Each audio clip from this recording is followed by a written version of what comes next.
Welcome back to This Week in Film. It's the weekly podcast where we get together and talk about the movies we've seen over the past 7 days. I'm Nick Panunto, joined as always by Midwest Matt Lauer. Matt, how's it going? It's going awesome. How are you? That's great. I'm good. I've seen 3 movies this week, and yep. And I'm only going to talk about 2 of them. Okay. Like two and a half, I guess, because the biggest movie of all time just came out, Avengers Endgame, and I was able to go see it, but you're going to go see it tomorrow. That's correct. So I guess we're just going to do like a little quick teaser for it, and then we'll have our real episode about it later this week. So a little bit of a spoiler-free review today. Yeah. Cool. Have you seen movies? I saw a movie. Okay. I mean, at least that's what it calls itself. I saw a movie from Netflix called Silence. Oh, the Martin Scorsese movie? Oh, no. No. This is a movie from Netflix. That if you know, it's... Actually, I don't know which way this goes. It is to A Quiet Place what Volcano was to Dante's Peak, or vice versa. It doesn't matter. I don't understand. They're both about volcanoes? No, it's a ripoff of A Quiet Place. Oh, okay. Gotcha. I hope I got the name right. I'm pretty sure it's called Silence. Okay. Let me double check this. I better hop on the internet here before I go. Okay. About well, while you're doing that, internet. I will tell the movies that I watched this week, and those include the films Gravity from 2013, and I just finished watching In the Heart of the Sea from 2015. Did I say Gravity was 2013? I think you said 15. I meant to say 13. Oh, okay. Because I found that shocking that it's been 6 years since Gravity came out. Yeah, it doesn't seem quite that long ago.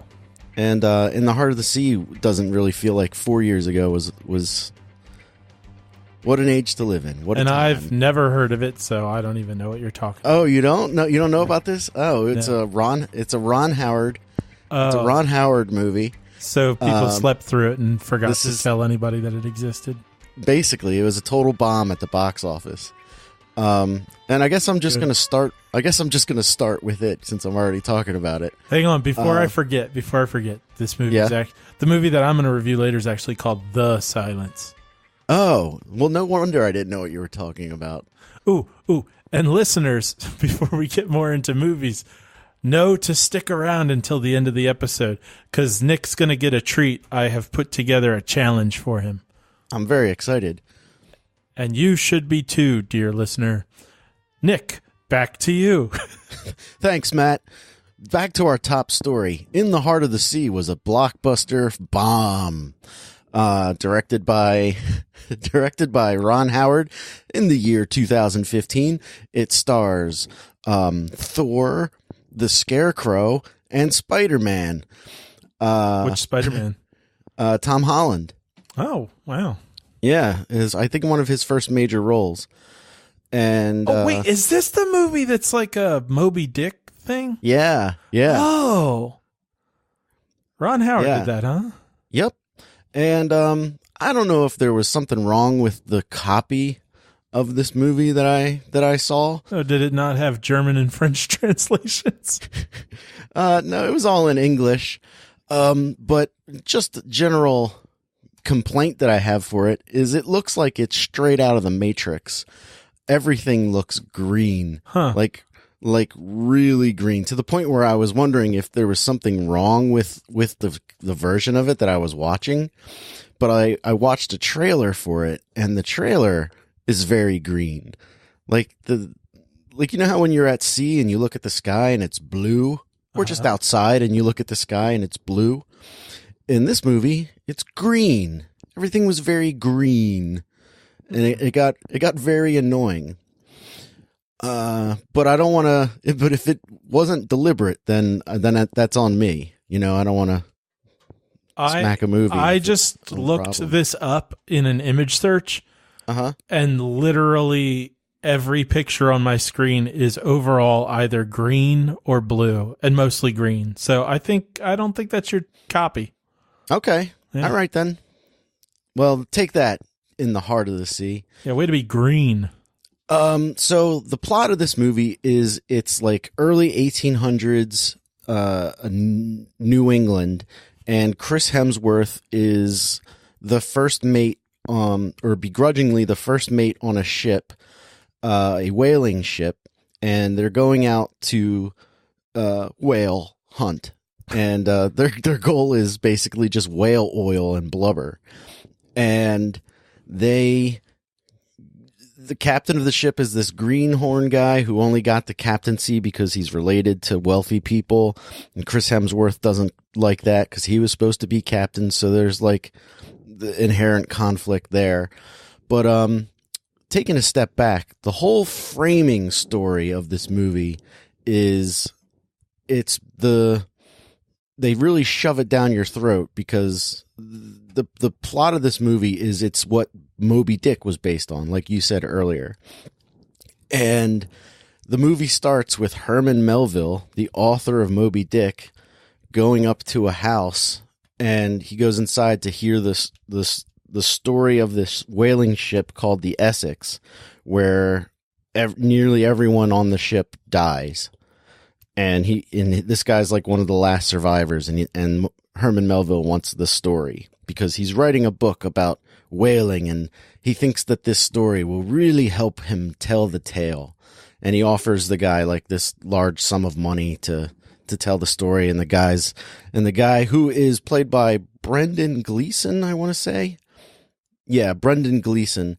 And through the whole movie, you don't know who Brendan Gleeson is because he's like an old man and everyone on the ship is young. So you're like, is Brendan Gleeson old Chris Hemsworth? Is he old Spider-Man? Is he like an old, whoever else on the boat? Yeah. And, like what character is he? Right. And like, as the movie goes on and people die, you're like, well, I guess he wasn't that guy, and so like the whole story that gets what's the encapsulating story? What's the word for that? The framing story? Framing story. Thank you. The framing story of this is basically Brendan Gleeson tells the story of the Essex to Herman Melville, and it doesn't need to be there. It doesn't need to be there at all. It's a total and complete waste of time. And this whole movie's told in flashback, and it doesn't need it. It doesn't need it at all. It's like the people who made the movie thought, oh, no one will understand that this is supposed to be about Moby Dick unless we literally tell them over and over again that it's about Moby Dick. Like, this movie would have been a lot cooler if it's just the story of Chris Hemsworth going on this boat and going out to hunt whales, and then this one giant monster of a whale who takes everything personally, like attacks them and sinks their ship, and then it like taunts them while they're like stranded at sea for like a very, very long time, and it's just it could have been a much better movie. Like, it's just so bland, which is very disappointing because there's a very good movie in there, and it's just so bland and vanilla. Like, it just didn't really seem to know what kind of thematic teeth to bite into the subject matter with. Like, it could have been like a horror movie. You have no intentions of seeing this, right? No. Okay, so I'm gonna spoil it. It's a Ron Howard movie, and everything you just described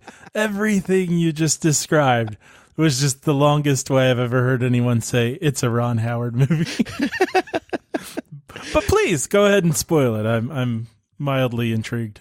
So they get stranded at sea. Like, the whale sinks their large whaling ship, and there's like the men that are still alive are floating in 3 basically life rafts, and the whale keeps coming by to taunt them, and as the weeks go on, like they're stuck out at sea for like 90 days or something like that, like just floating, and they're all like very close to death.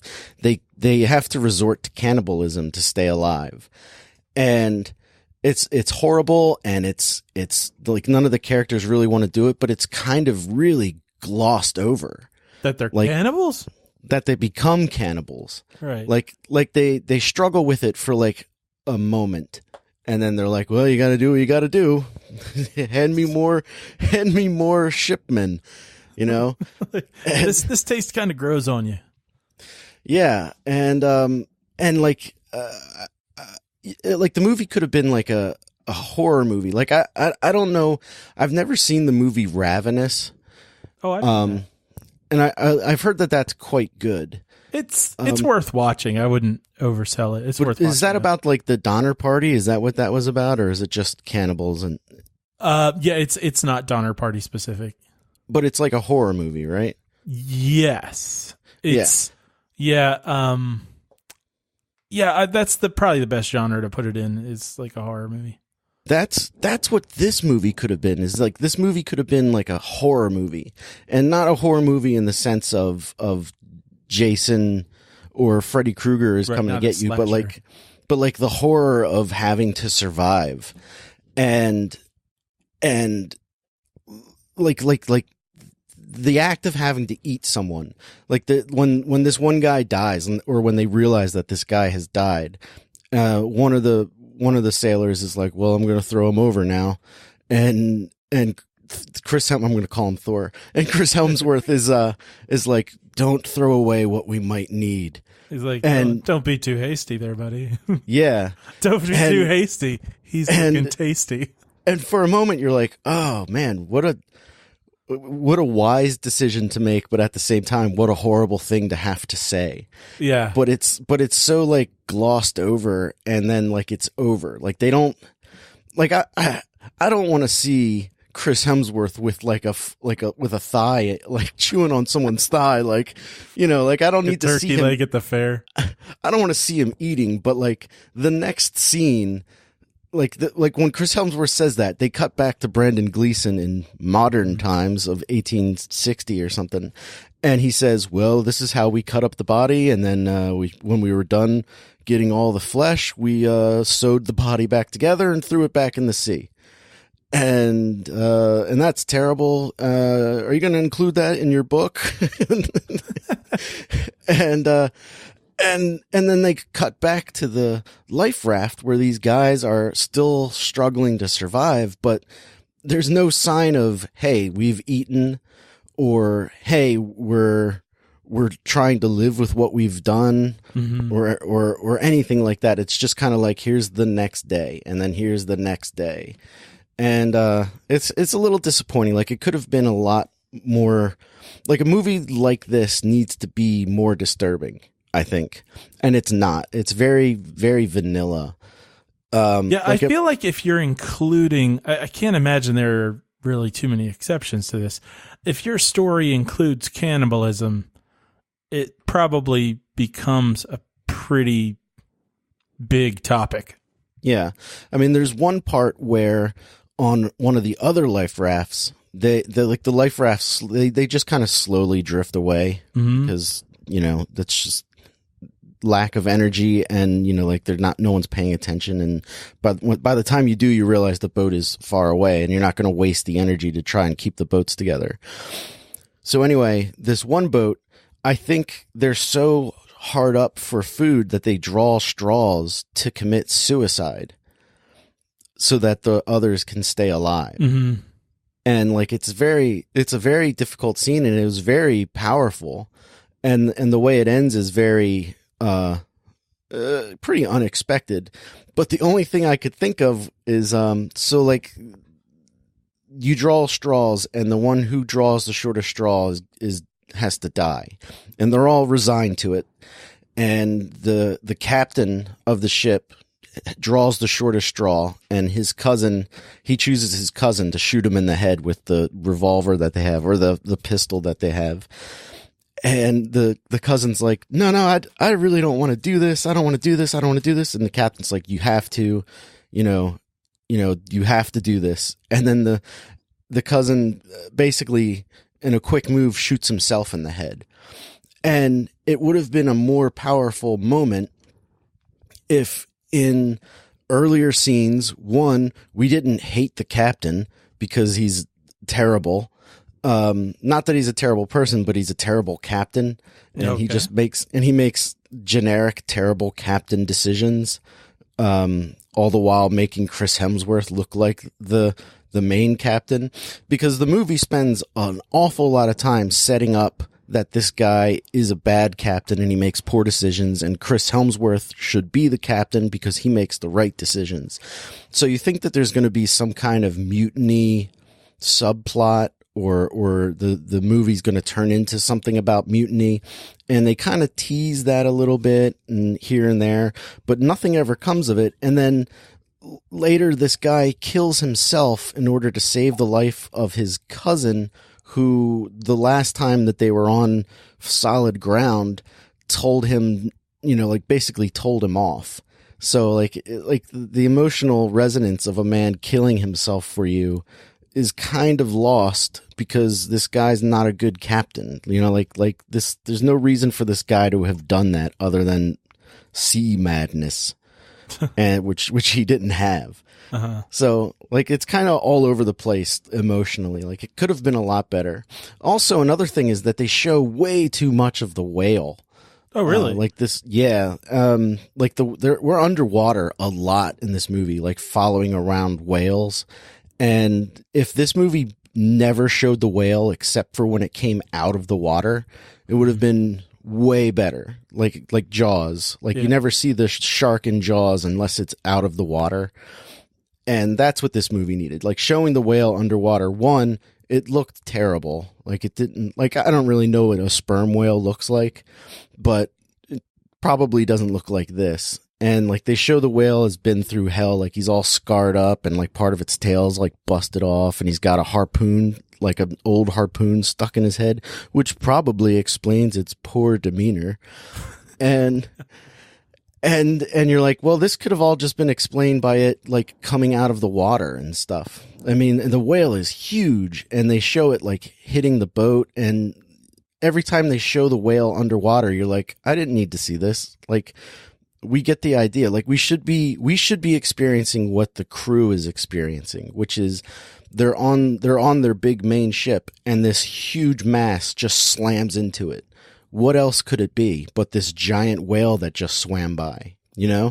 Like we don't need to see the point of view of the whale, which is what we cut to many times.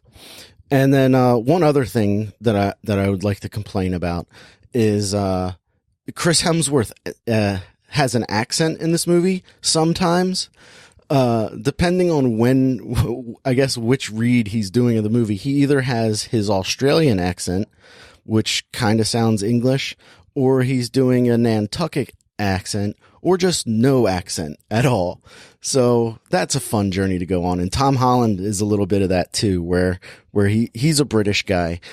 And in this movie, some scenes he's got an American accent, and some scenes he's got a Nantucket accent, and some scenes he's got a British accent. So that was pretty confusing. And then Brendan Gleeson is a British actor, and he just has a straight up British accent when he's telling his story to Herman Melville. So that was annoying, but funny. And that's really all I got to say about In the Heart of the Sea. It was a fun watch. Like I would watch it again if it was on TV. And really? Yeah. I was not expecting you to say that. Yeah, like I like 1800s boat movies. Like, have you ever seen Master and Commander? Yeah, well, I was just going to say your whole review of this movie just makes me want to watch Master and Commander. Yeah, well, which is a great movie. Which is a great movie. And the whole time I was watching this movie, I was like, why isn't this as good as Master and Commander? I mean, it could be just as exciting, It's the same time period, it's the same kind of ship, Hey, if they were making a sequel to Master and Commander and it had a whale in it, I'd go see it. Master and Commander is a masterpiece. I wish I had seen that in the theater. Yeah, me too. That would be a treat. Yeah, absolutely. And that movie's based on a series of books. Oh, is it? And like they were hoping to start up a whole franchise around it, and the movie kind of bombed. Which that's is pretty too bad. disappointing. Yeah. And then they made this movie, which is a silver medal. It wasn't terrible, but it's just so bland. Well, you don't seem to really be recommending it. I mean, if it's on TBS or something or TNT and it's like 3:00 in the morning, check it out. It's worth, if there's nothing else on, it's pretty good. Like Chris Hemsworth is always kind of fun in a movie. And yeah, that's it. I'll be interested to see where it falls on my movie list. My movie ranking list, because I still don't know where I'm going to put that. Sounds like it could be somewhere around the animated movies. Yeah, you're probably not wrong. And so you watched a movie called The Silence. All right. Yeah, so Netflix saw that A Quiet Place was popular, and so they made Bird Box. Uh-huh. And then they made this. And it's not nearly as good as Bird Box, which wasn't all that great.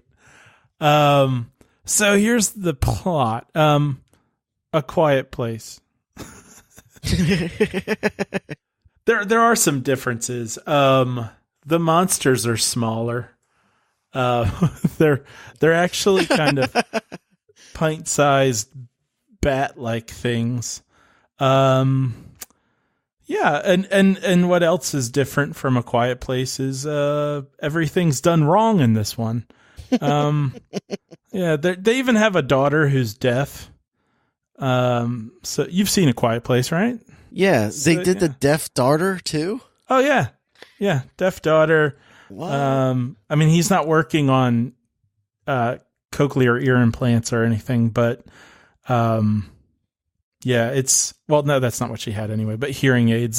There's nobody working on hearing aids. This movie's 90 minutes long, and it does move by very quickly, but for a large part, that's because it's got like 900 things that happen in it. It's very episodic in spite of being very short. Mm-hmm. I mean, like 6 minutes into the movie, I may be exaggerating, but I don't think I am. One of the characters, who seems like a pretty big character, dies. And it's one of those people that you're like, oh man, I hope he makes it through to the third act. And then he's just dead. And you're like, oh, well, he didn't even make it through the first act. Never mind. It's too many drama points to actually process any of them. And the actors seem to feel the same way because none of them get a chance to show any emotion or bother trying. This movie stars, let's see here. I think, let's see. I've got it pulled up actors. Here. It's got Stanley Tucci in it. And by the way, here's a news flash, and I guess this is me, filling in a gap in one of the episodes, the episode about the Flash. Mark Strong is not Stanley Tucci. And I discovered that when I turned on this movie. Who's Mark Strong? Mark Strong is the guy that's the bad guy in the Flash, and he's in like the Kingsman as the guy that kind of helps out with a lot of stuff. He's the guy who looks like Stanley Tucci. Exactly. There we go. Now we're on the same page. Yeah, okay. That whole time I was watching The Flash, I was like, what the hell is this guy's name? And I kept trying to come up with it. And I'm like, I feel like I should know his name. And then I looked it up. Are you talking about the Flash TV show? No. Oh, shit. I'm sorry. Shazam, not The Flash. Oh, Shazam. I'm screwing the whole right. thing up. Okay. Yeah, so the whole time I was watching Shazam, I was like, what is this guy's name? And the name I was trying to come up with the whole time was Stanley Tucci. Uh-huh. And that's not the same guy. So, yeah, it stars Stanley Tucci and whatever the name is of the girl who is in the new Sabrina the Teenage Witch show. Nope. I think it might just be called Sabrina. But anyway, she's in it and she's bad. Stanley Tucci's in it and he's bad. The actress who played, Oh man, what's her name? In the Lord of the Rings, the woman who stabs the Nazgul, spoiler alert for Lord of the Rings, stabs the Nazgul through the eye. I am no man. I am no man. Ah, stab. Uh-huh. Yeah, she's in it. Miranda Otto. I'm looking at her name right here. No, okay. So she's the mom, and then she's got a mom with asthma, and basically my girlfriend and I both looked at each other a few minutes into the movie and we were like, why did they leave their house? Did it say? Does the movie start like after the apocalypse has happened, or no, right as it's happening? And just as it is happening, they're hearing stuff on the news. And by the way, the news is like, don't do anything that makes noise. Meanwhile, they're not just like writing these letters on the screen. They're like doing a whole announcement. And then it goes to one of those, boo. So there's that. And then they leave their house. And my guess is that somewhere in the movie, they said why they were leaving, but it was just not good. Maybe it didn't say, and they just left, and we were sitting there looking at each other like, why the heck did they leave the house? Do you want to rewind and find out? No. Uh-huh. And then they try to go to other places, and that's the plot. And then there's this whole other plot jammed in the last like 15 minutes, and it's like suddenly you're watching The Walking Dead. I mean, there aren't zombies. You can feel free to spoil it. I don't think I'm ever going to watch this. Oh, I think you should. I think the next time that you and Jill are looking for something dumb and you're thinking about watching Tank 571 or something like that, watch this, please. Okay. I mean, we did laugh. I think I laughed a little bit more, but that might have been because it was my idea to watch it. And I think Karina was like, I don't know about this. And I was like, no. It'll be entertaining no matter what. And it was, but it was terrible. And I only recommend watching it in jest, or if you want to just watch something blatantly rip off A Quiet Place. And everything in this movie's done wrong. That's kind of why I want you to see. I want to hear you say like, yes, the acting's bad. The writing's bad. The plot twists are terrible. I mean, they seriously, every 3 minutes, something that should be like one of two big plot twists or like drama points happens. And that is pretty much all I have to say about this movie, honestly. Okay. Yeah. I would imagine if you liked Bird Box, I don't know, you still might not like this because it's not even as good as that. Well, first watch Bird Box, then watch this. Okay. The Silence, 2019. Check it out. Okay. Yeah, whatever. All right. And then I saw Gravity. I watched Gravity. I've seen it before, but wanted to check it out again. I was shocked at how old the movie is now. Like 6 years is a long time ago. And so this movie is the story of Sandra Bullock trying to survive after a terrible space incident where like the space shuttle gets destroyed and she has to make her way to the International Space Station, and then spoiler alert for Gravity. She has to make her way to the International Space Station, and then it gets destroyed, and then she has to make her way to this non-existent Chinese space station. Why is she doing this all by herself, Nick? Oh, because George Clooney was also on the mission, and he is dead. and so that's why she's all by herself. And that's basically the plot of the movie, is her just trying to get back to Earth. And I love this movie. I love it. I love it so much. I think it's so well shot. I think the action is exciting. I could do without Sandra Bullock's like drama story, like with her dealing with her daughter and all that stuff. But I mean, they gotta fill the time somehow, I guess. Like there are some slow moments in between, like the crazy action sequences where she basically talks about she had a daughter who died suddenly, and she's trying to make her way through that, which I think if something like that happens, you get screened out for being an astronaut. Like, I think if you're dealing with like some deep psychological trauma like that, they're not going to let you up into space. So there's that. I don't know that as a fact, but it does sound pretty sensible that they wouldn't. The movie's directed by Alfonso Cuarón. I might not be saying his name right. And the movie is just gorgeous. It starts on like a 15-minute one long shot. And I'm saying shot with quotation marks because this movie is basically computer generated with Sandra Bullock's face inside her spacesuit. But god damn, is it gorgeous. It looks so real. And the action that happens is so visceral, like the stuff is exploding in the background, but there's no sound in space. So the only cue you get from it is like the music that's playing, like the soundtrack to the movie gets like louder, and it serves as the explosions in the background and all that stuff. It is just a masterwork of exciting filmmaking. I love it. I think it's great. And I hadn't seen it in a while. And when I was watching it this time, I was like, it's been some time since I've seen this movie. I wonder if the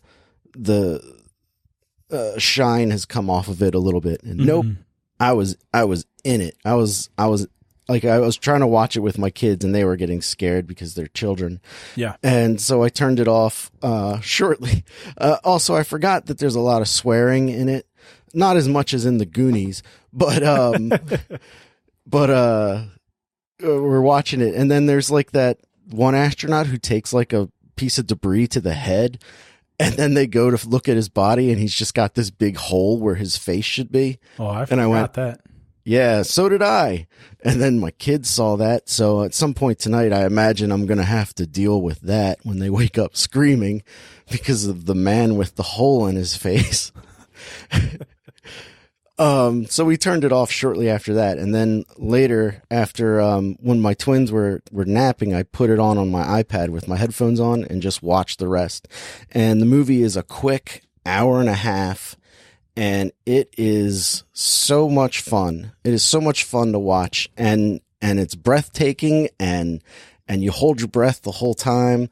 And at some point, Sandra Bullock tries to commit suicide, and then the ghost of George Clooney comes to help her, and she says, I guess I won't commit suicide.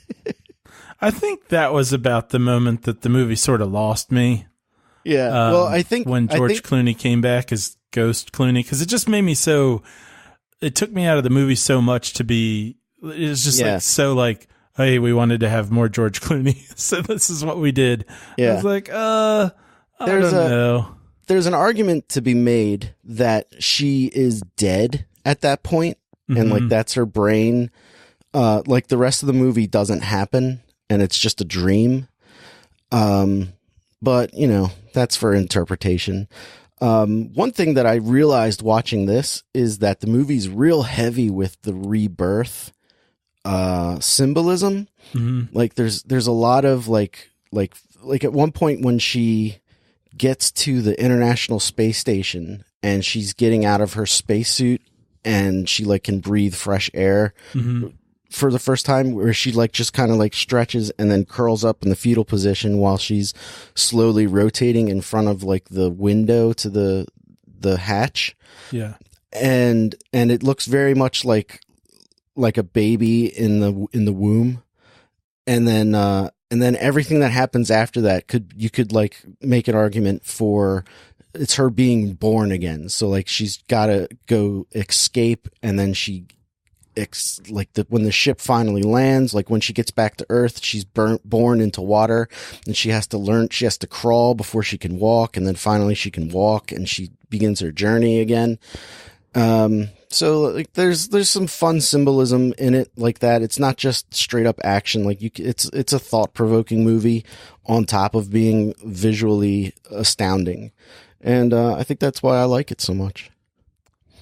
Fair enough. I think it was a pretty beautiful movie as far as the cinematography goes. As far as the story goes, I'd say I liked All Is Lost more.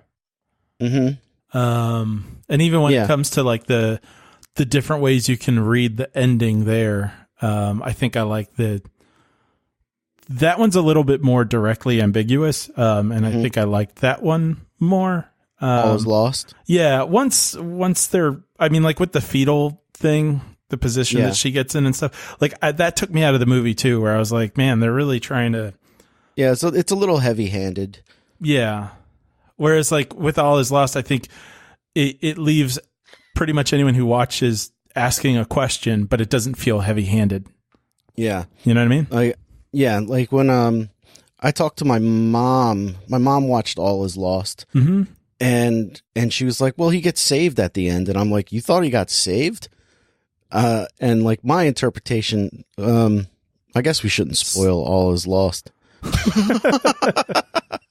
Hey, check out All Is Lost. It's a pretty good movie. Agreed. But like so like the ending of the movie is really open to interpretation, and I'll just leave it at that. But like my mom saw it a completely different way than I did, which is interesting because you're getting two separate movie experiences out of one go. Yeah. The end. Okay. Yeah. Well, Matt, that wraps up the main portion of our show. Well, you know what? Should we do our... I guess I can do my little teaser for Avengers. Sure. But because I went to the movie theater, you know what that means? That means Preview Corner. That's right, Matt. It's time for Preview Corner, presented to you by The Big Ticket. And I think his money is about run out on that sponsorship deal he signed with us. Now you're Kevin. So Preview Corner. So once like that final fake trailer thing ends, like the 20 or whatever it's called anymore, where Maria Menounos tells me about stuff that's coming to the movies. The first thing they showed was a commercial for Geico, where they're telling everyone to she's relaxing, where like a guy plays what's that Australian instrument that's didgeridoo? Yeah, there's a guy playing a didgeridoo behind her while they walk around, and she's like, "You're right. I feel." That's the second time today I've had a conversation about didgeridoos. Just felt like I needed to let you know. Well, now I know. And so that was that. And then there was a commercial for Coca-Cola where Coca-Cola decided I needed to know about all the different companies they own. Really? And they're like, Coca-Cola is not just delicious Coca-Cola soda. It's also this iced tea factory. And it's this factory. We also make this and this and this. And basically all I got from it was, you can't get away from us. Yeah, it's threatening. Yeah. You like iced tea? We make that too. You know? And then they followed that You think commercial. those are Levi jeans you're wearing? Those are Coke, baby. Yeah. Then they followed that commercial up with another Coca-Cola commercial. And this time it was an Old West commercial where basically the end plot is orange vanilla Coke, which I have had, and I like it. I'm going to put that out there. I like the orange vanilla Coke. It tastes like a creamsicle, but not in a bad way. Yeah, I would want it to taste like a creamsicle. And then there was a commercial for the movie theater where they're promoting a boxing match that's upcoming for the fandom events. Then they showed another commercial for another fandom event, but this one is like church, where it's like these two preachers who are preaching, and you can tune in live for a live church sermon at the movies. So that sounds like a blast. I gotta wonder how many people go to those fandom events, no matter what they are, whether it's church or, I don't know, a concert or whatever. Like, I don't know. Never. I wonder how much they about cost. I don't know anyone that's ever gone to one, or how much like a ticket costs to it. Right. But hey, listeners, if you've gone to a fandom event, let us know, because I was kind of interested. Like, sometimes they show operas. Yeah. And I was like, I've never seen an opera. I bet it would be cool to see it in a theater. I don't want to pay to go see the opera. Perhaps at a movie theater would be fine, but I'm never going to go. Like, I'm just not going to go. So listeners, if you've gone to a fandom event, tell us about it. Send us an email at thisweekinfilmpodcast@gmail.com. Then the movie trailer started. And they showed one for Detective Pikachu, which I hadn't seen before. Mm-hmm. And that movie looks like it's going to be all kinds of fun. Like, I don't think it's going to be very good, but it looks fun. I think it looks enjoyable so far. Then I saw a trailer for Secret Life of Pets 2, and this one was very long, and it kind of made me want to see it. I was kind of on board with it. Was it a character trailer? No, this was like all of them, and they're all like working together. And I guess the main plot is the dog that is played by Patton Oswalt. His owner is going to preschool for the first time, and they need to protect him or something like that. So that's their mission. Okay. I never saw the first one, so I don't know anything about it. After that, I saw a trailer for Men in Black International. Which I want to call International because it sounds foreign. And you talked about this trailer last week, I think. Yeah. And yeah, it looks terrible. Yeah, it does. Also, we talked about this when we were talking about it, but do they refer to themselves as the Men in Black in Men in Black? Like in this new movie or like in the show? In the original movie, like I know they are the Men in Black because it's, you know, like a government shadow company. I would have expected that they had. Yeah, I don't know. That was kind of weird that they did that. Like they refer to themselves as the Men in Black, so I don't remember. But yeah, that movie looks terrible. I see what you mean. Like they wouldn't have to. Like it would make sense if they didn't. But with it being kind of a hokey movie and stuff, I wouldn't be surprised if they did. And the conceit of the movie is like there's a new agent, and she's the girl. This girl who witnessed an alien thing, and the Men in Black wiped her parents' memory, but they didn't wipe hers. And so she spends the next 20 years of her life searching for the Men in Black. And when she does, they have to make her an agent. And I'm like, okay, great. Why don't we just wipe your memory now? That's a fair point. So it looks bad. Chris Hemsworth is in it, and he's always charming. So maybe he's like a saving grace. I enjoyed him in the Heart of the Sea. So, well, let me ask you this. Yeah. In the preview that you saw, in any of the scenes that he was in them, did he do anything? He got into the driver's seat of a car. Right. Yeah, I'm thinking he's in it, but they didn't actually write anything good. And so he doesn't have anything to actually do. Then I saw a trailer for Dark Phoenix, which looks terrible. Mm-hmm. And it feels like Marvel and Disney, or Fox and Disney, are just trying to get as far away from it as possible. I read an article today or yesterday saying like the whole third act of the movie they had to reshoot, which does not bode well for any movie. The director said in an interview that like the end of the movie was supposed to be in space and stuff, which sounds very Dark Phoenix-y, but instead they reshot it to take place on a train. So okay, that sounds that sounds bad. That's money that I'm gonna lose at the theater.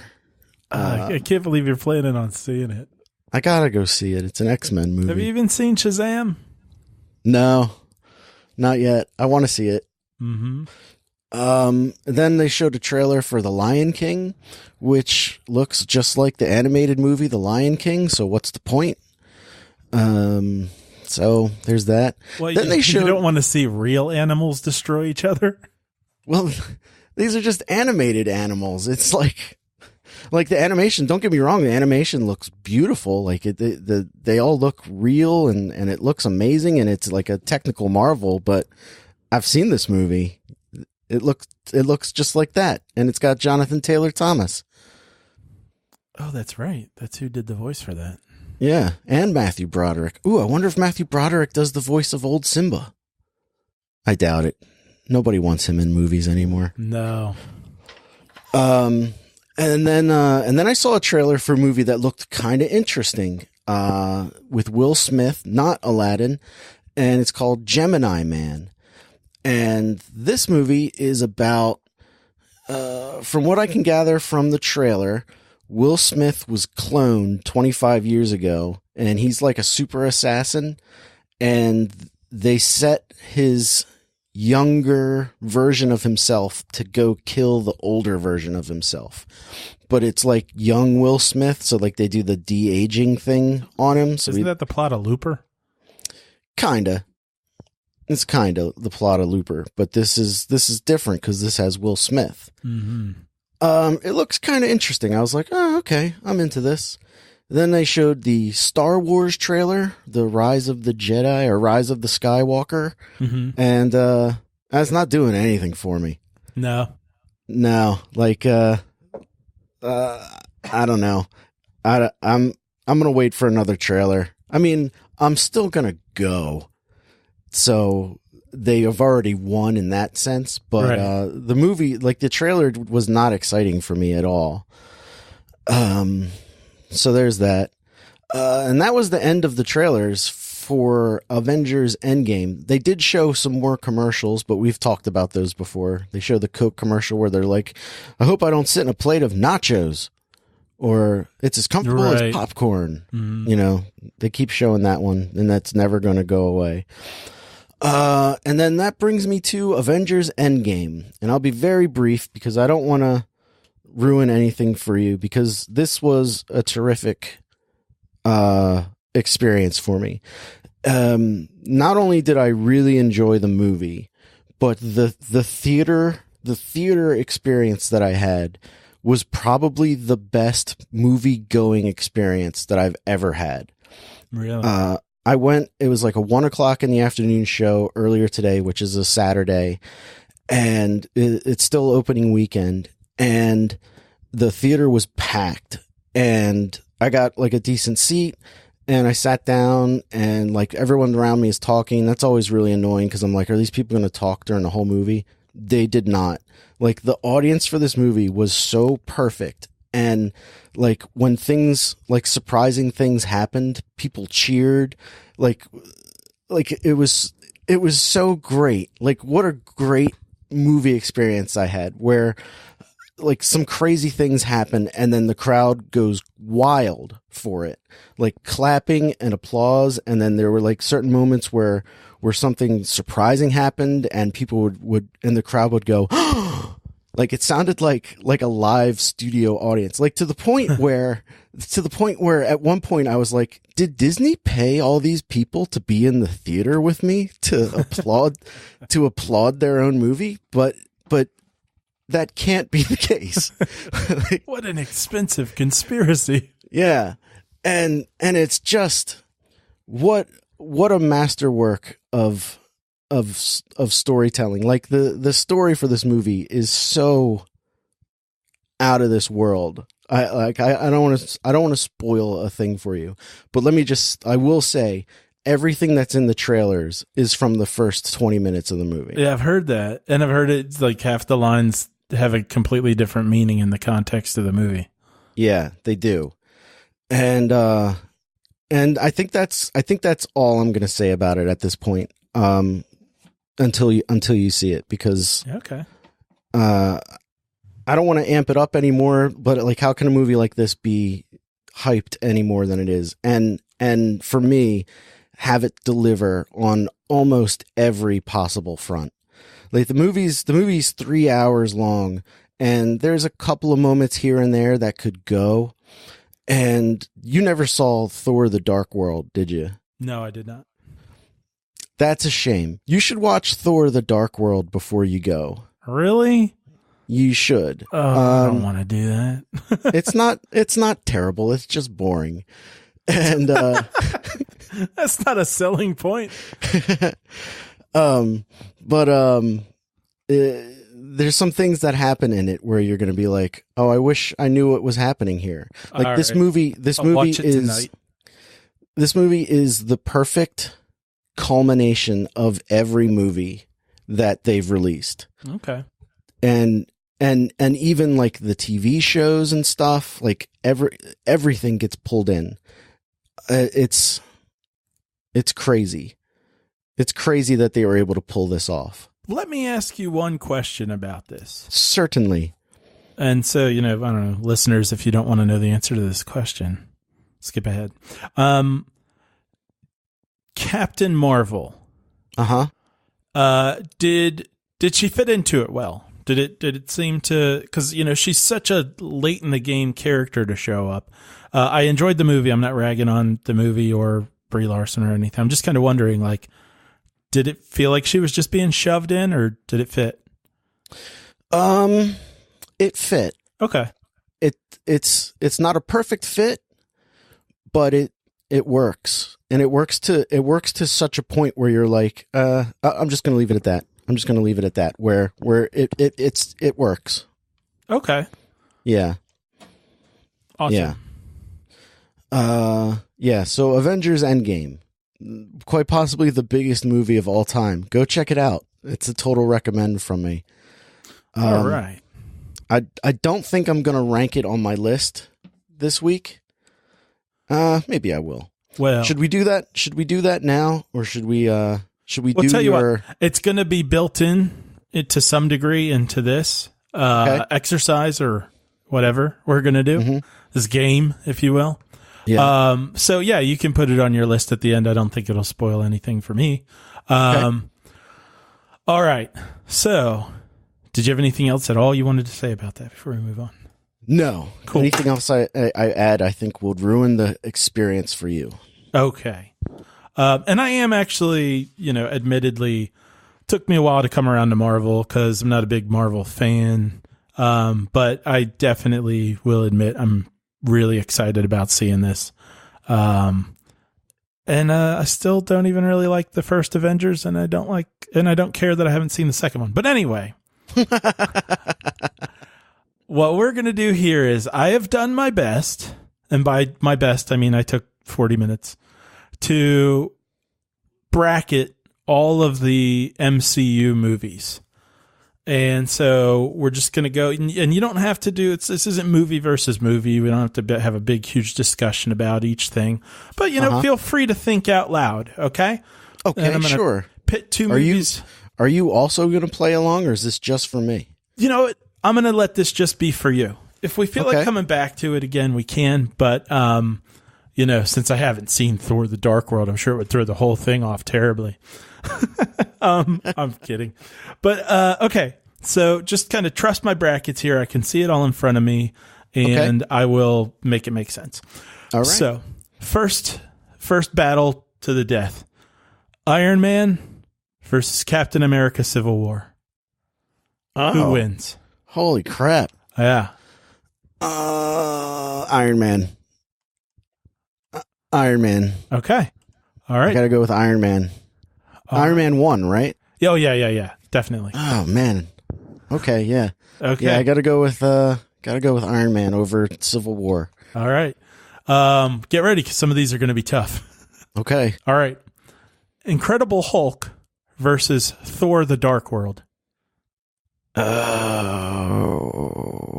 I gotta go with Hulk. I was going to say, do you even remember The Incredible Hulk? I like The Incredible Hulk. I have to watch Thor: The Dark World, and it's not even as good as The Incredible Hulk.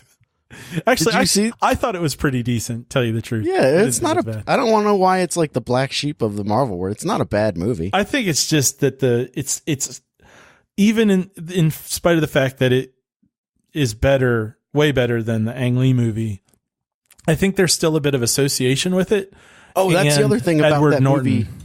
The Gemini Man movies directed by Ang Lee. Oh, yeah. I've seen some advertisements for that, and it's just Will Smith talking out of his ass, being like, not even having a script for a commercial and being like, yeah, man, this movie's awesome. It's so awesome. I'm telling you about it. And we're not even done shooting it. And I'm like, that's not a good sign. So whatever. Anyway, next up, Uh-huh. Captain America: First Avenger versus Thor: Ragnarok. Thor: Ragnarok. I thought that might be the case. Yeah. First Avenger is a good movie, but Thor: Ragnarok is better. Now, I thought about making this a different fight here, but if they come up against each other later, we'll see what happens. I was thinking about putting Captain America: Winter Soldier against Thor: Ragnarok, but that's not fair. Well, next up we have Iron Man 2 versus Thor. Boy, Iron Man 2 versus Thor. I think Iron Man 2 is the weakest of all the Marvel movies, so I'm going to have to go with Thor. Good, because I already copy and pasted it. All right, so next, we've got Iron Man 3 versus Avengers: Age of Ultron. Oh, man. Yeah, I thought this would be a tough one. Oh, because I really like Iron Man 3. Boy, I got to go with Iron Man 3. All right. So Iron Man 3 makes it to round 2. All right. Yeah. Next, we have Ant-Man versus Ant-Man and the Wasp. Ant-Man, easily. Really? Okay. Yeah. Ant-Man and the Wasp isn't a bad movie, but it's not as good as the first one. Okay. All right. Next up. So, all right. So Ant-Man will be going up against Iron Man 3 shortly. Gosh. Next up, we have The Avengers versus Spider-Man: Homecoming. Ooh. Oh, man. I like them both so much. I knew this would be a tough one. Boy. Well, see, you got The Avengers, which is a movie, like, it feels so quaint now, looking back at that first Avengers movie, where you're like, oh, like, all these heroes together in one movie? How could they possibly make that work? And then you have another character, like, or another movie like Spider-Man: Homecoming, where you have a franchise on the outs with the American public, and you come through with like another home run of a movie. Mm-hmm. And it makes you care about the Spider-Man character again. Mm-hmm. Like, it brought Spider-Man back into my good graces. Like, I liked him in Civil War, but like Homecoming was great. Oh man. I guess which is the better movie? Like, which is the better film? Oh, I'm going to have to go with Homecoming. See, now what's funny is as you're playing this game, I'm playing my own game where I fill in the box before you answer. And so far I've been right on every one except for the Incredible Hulk. All right. And the reason I went with Homecoming is merely, or it came down to that scene in Spider-Man: Homecoming where Spider-Man's in the back of the car with Michael Keaton. And how tense that scene was. Yeah. And how well done it was and how scared he looked. And that's what pushed it over the edge for me in this game here. Yeah, and I knew this would be a tough one for you. That would be a real easy one for me, but it'd still be Homecoming. All right, next up. Captain Marvel versus Doctor Strange. I'm going to go Doctor Strange on this one. I think I like Doctor Strange's movie a little more than Captain Marvel's. And yeah. It's kind of a toss-up one, but I'm going to go with Doctor Strange. Yeah.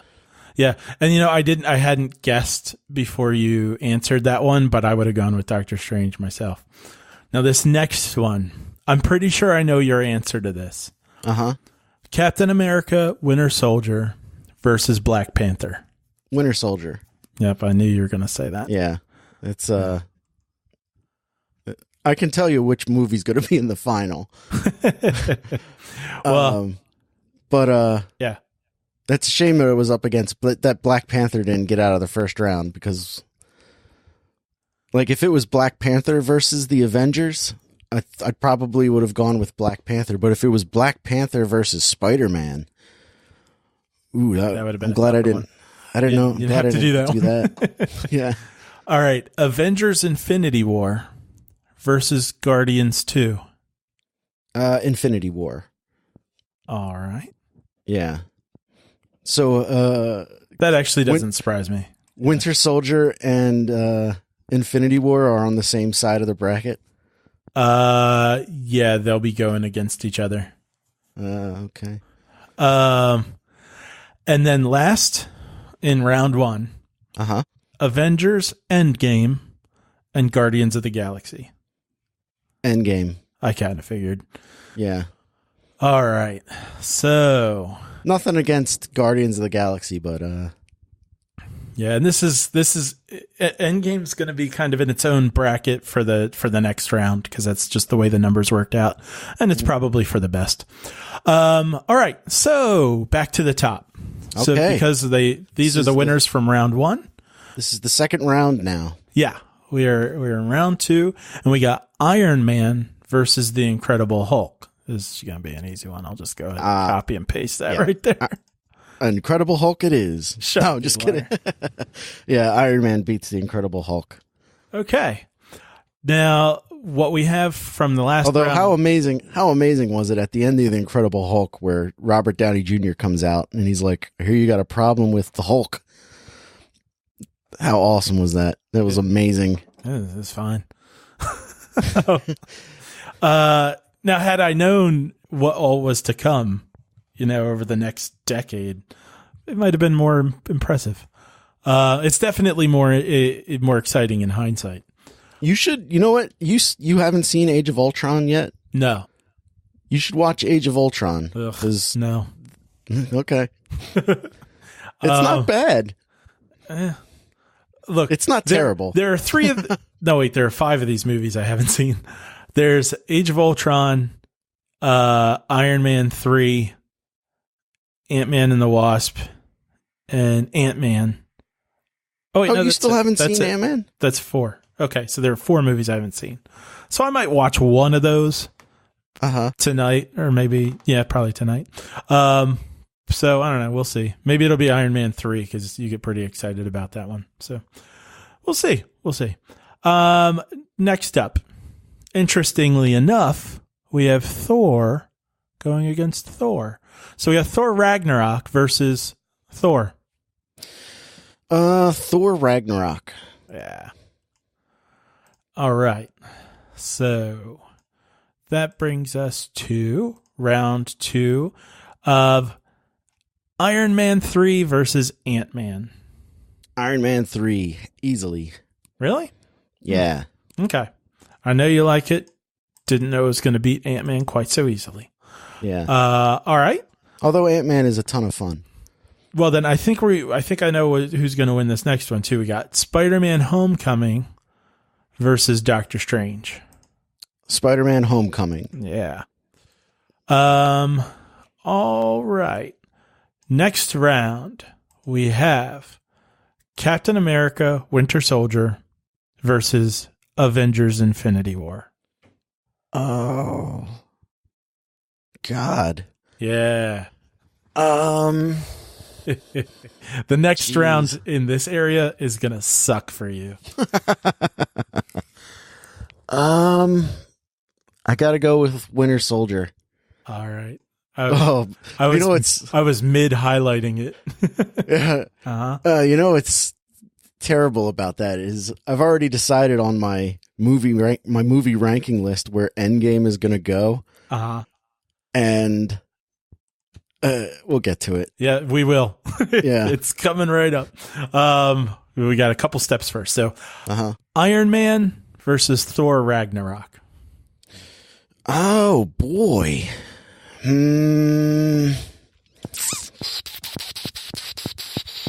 Iron Man versus Thor Ragnarok. I think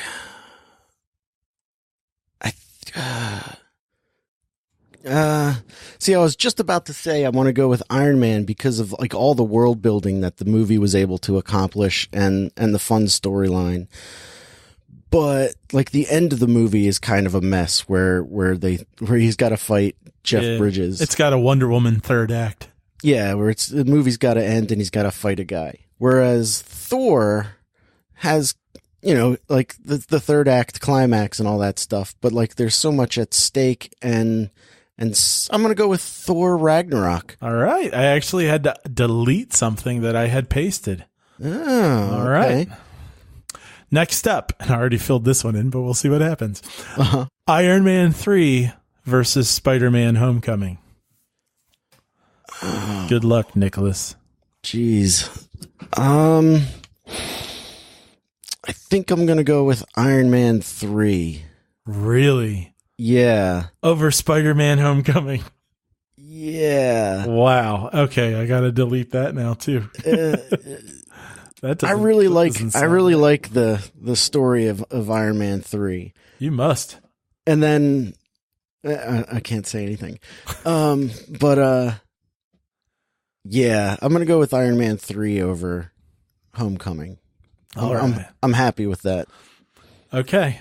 Well, now you got a tough call because you got Captain America, Winter Soldier versus Endgame. Oh, are we in round 3 already? Oh, this whole thing was round 3. Sorry. Oh, okay. Thor Ragnarok won round 3. Iron Man 3 won round 3. And now we got Winter Soldier versus Endgame. Winter Soldier versus Endgame. Oh. I think I'm too close to Endgame. Like it's too fresh. I got to go with Winter Soldier. I think Winter Soldier's the better movie. Wow, I haven't even seen Endgame, but I'm impressed because I'm feeling like, man, you like Captain America: Winter Soldier even more than I realized. Yeah, that one is tough because I can't say anything. Okay, we can talk more about it after you see the movie. But understood. Yeah. All right, so you got now. So we're on to that was the 4th round. We're on to round 5. Is this the semifinals then? Yeah, or the whatever the second to last is. Thor Ragnarok versus Iron Man 3. Boy.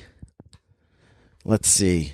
You got all the fun that was Thor Ragnarok.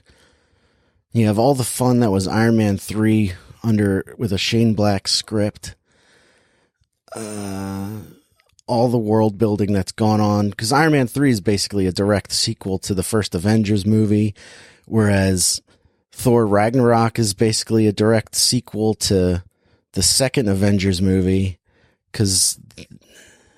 and Civil War, because they weren't there. Oh, yeah, Thor wasn't there for Civil War. That's right. Yeah, and both movies couldn't exist without the Avengers movies, or exist very well. Like if the first Thor movie was Thor Ragnarok, nothing would make sense. like they're both very good sequels. And they continue the stories of the characters very well, and oh god. Which movie would I want to watch more if I had to choose? No, that's not a good question because my son made me watch Iron Man 3 so many times that I don't really need to see it again. But then it does play into Endgame a whole lot.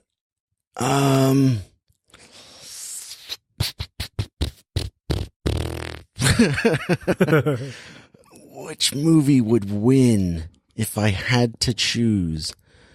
I think I like Iron Man 3 really over Thor Ragnarok. Yeah. I think that's where I'm going to have to go. Wow. Yeah. So, in all of the Marvel movies, what the final showdown comes down to is Iron Man 3 versus Captain America: Winter Soldier. Winter Soldier, hands down.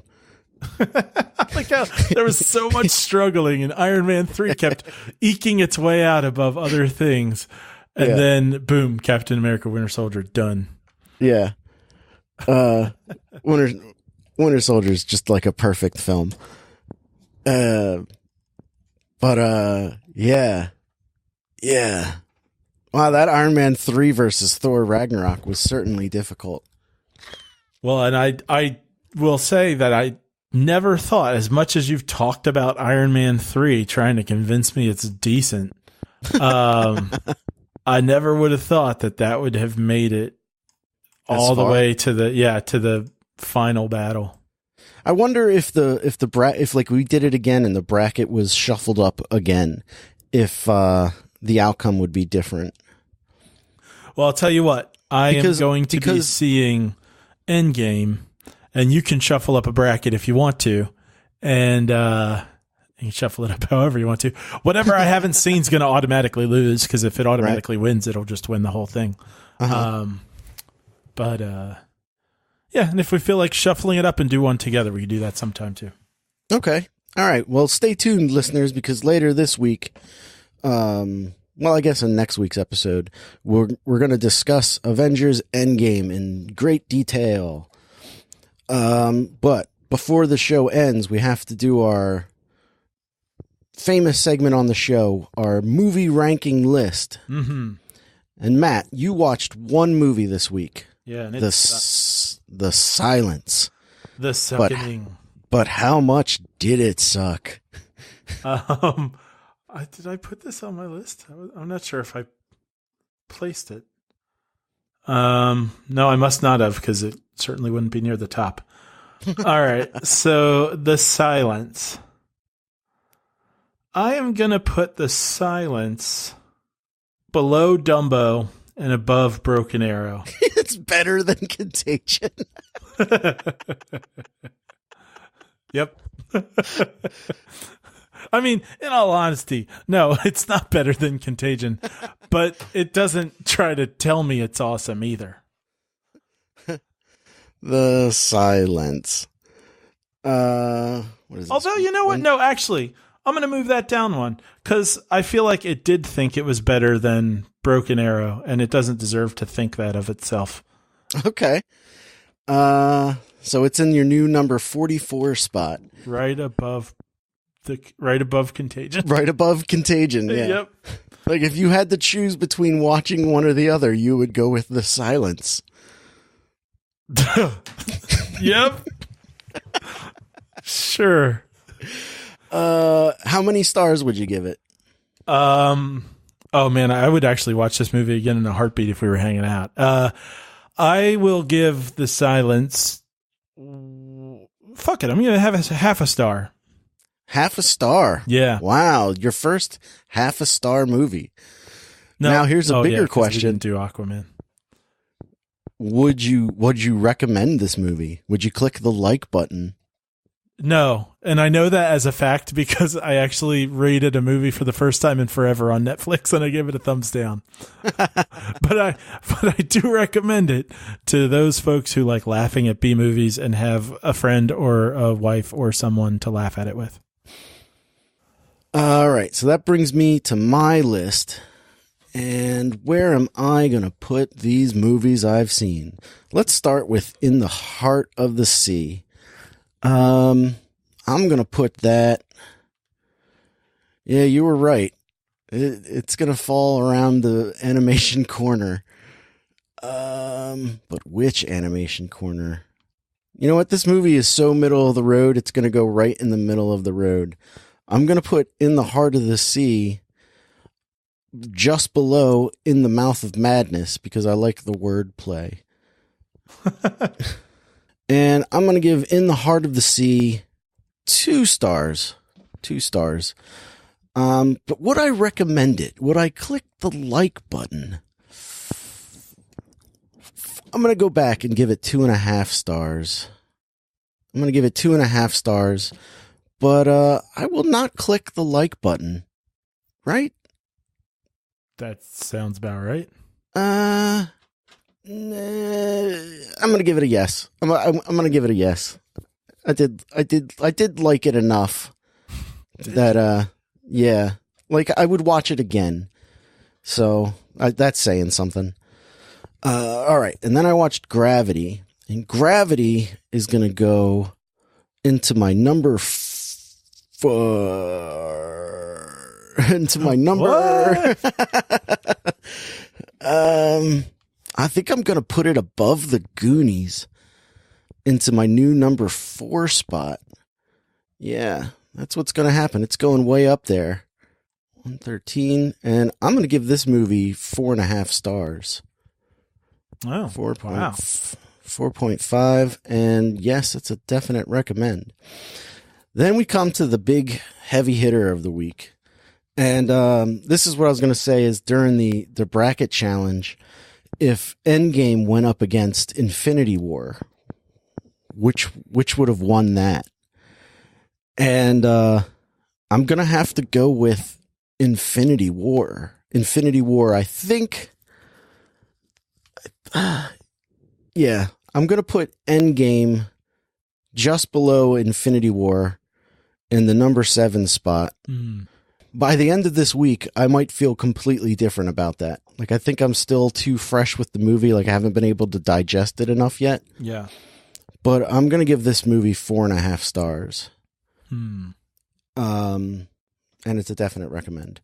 But I think if I watch it again, see, there's a few moments in the movie where the movie Endgame is real self-indulgent, where you're like, this probably doesn't need to be here, but I'm glad it is. Where if on a second watch, if I think this is when I'm going to go to the bathroom, where like in Infinity War, the scene where Thor and Rocket go to visit Peter Dinklage. Yeah. Like when I saw that in the theaters, I was like, this is a lot of fun. This is the boring part of the movie and I'm still having a lot of fun. But like when I've seen it again since then, that's the part where I go to the bathroom. Yeah. Oh yeah. So it's not like it's that bad, also it's just... saves you the trouble of listening to Peter Dinklage's stupid accent. I'm sorry, stupid fake accent. Thor. Yeah. So I wonder how Endgame how I'll feel about it by the end of the week. Matt, anything to plug this week? No, I really don't have anything, but I meant to tell you because I had a great name for that segment of the show. It's the Marvel Bracket Showdown to the Finish Finale Endgame. Is that what you were typing like a minute ago? No, I was typing in my email stuff so I could send you the bracket in case you wanted to use it. Yeah, I'll definitely put that on the post on the website, which is thisweekinfilm.com. If you want to know anything about the show, check us out there. Matt, did you have anything to plug? Again? No. Oh, I didn't remember if you had said anything. I did. I said no, but then I went into the whatever the title was that I just read to you. All right. Well, I guess if that's the end of the reel, we will see you next week in film. See you then.